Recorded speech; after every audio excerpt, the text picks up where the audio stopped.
Well, if you've been keeping track of or catching up or for the first time seeing this video, I've been doing a few of them. One of them I revealed that I have stage 4 non-small cell carcinoma, and it has mastoids. So when they did the PET scan, they said wherever it lights up at, that's where the C will be. I say the C because I really don't want to claim what has taken so many people off of this earth in the way that we know. And we miss those people. But anyway, I just don't want to give power to that. So sometimes I'll call it what it is, and most of the time I try not to make it mine. I have, and I try to ask forgiveness for that. I know that sounds crazy, but I just don't want to take ownership of it. I do believe that there is power in the tongue, power in our words. So I wanted to go back a little bit further. That was in October of last year. Well, in May of last year, I had 2 strokes.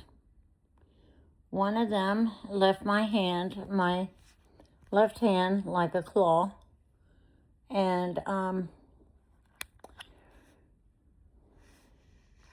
I was just out enjoying my life, really. I was just like being so grateful and so thankful that God had given me the life that He was giving me right then. And I knew that it had been a while that I had faced any challenges and trials. And I also know that that's when we draw near to Him most of the time. But this was a good time in my life. Like, I wasn't working, and I'd worked all my life. I had planted flowers, and so all I was doing was pruning them and making them prettier. They looked so showcased, like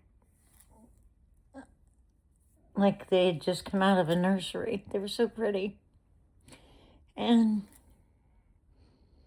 so I'm pruning the flowers, and the pruners fall out of my hand. And I knew right away something was wrong.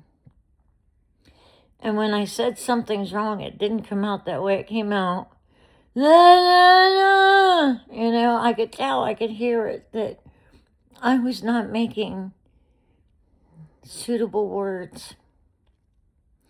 And our neighbor was over there talking to us. He was on the front porch, and we was all just having coffee, but I got up and started pruning all my flowers, and that's when it fell out of my hands. And so I knew I had just a few minutes to get set down because I could feel myself getting very lightheaded. And I sat down in the chair, and I just kept saying, you know, that something's wrong, but it wasn't coming out that way. And so then I knew that I needed to get something more powerful than me, and that was God. So I just started saying, Jesus, Jesus, Jesus. Yeshua, Yeshua, Yeshua, Yahweh, Yahweh, Yahweh. And I just repeated it over and over again.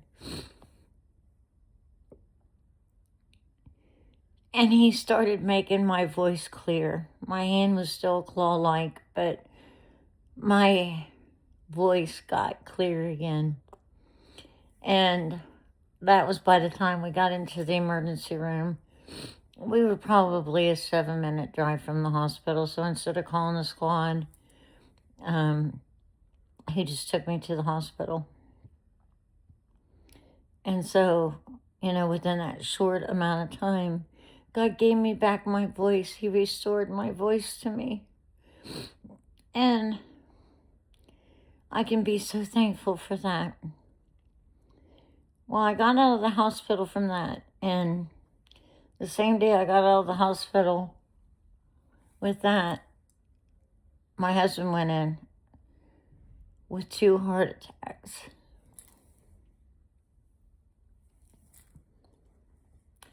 Couldn't believe it.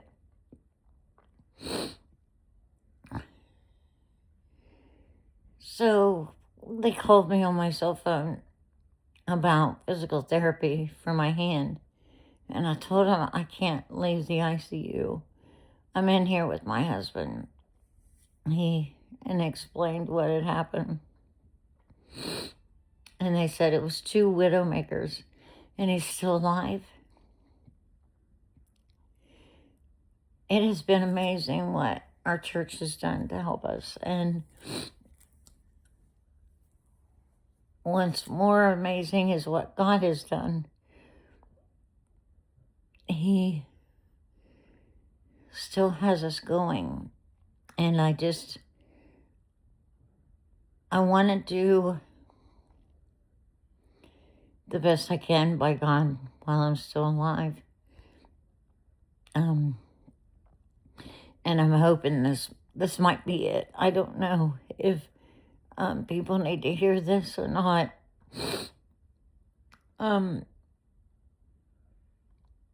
I have another miracle I can tell too, but I'll save that for another time. It's kind of wordy as well. And so I'll just leave it at this for now.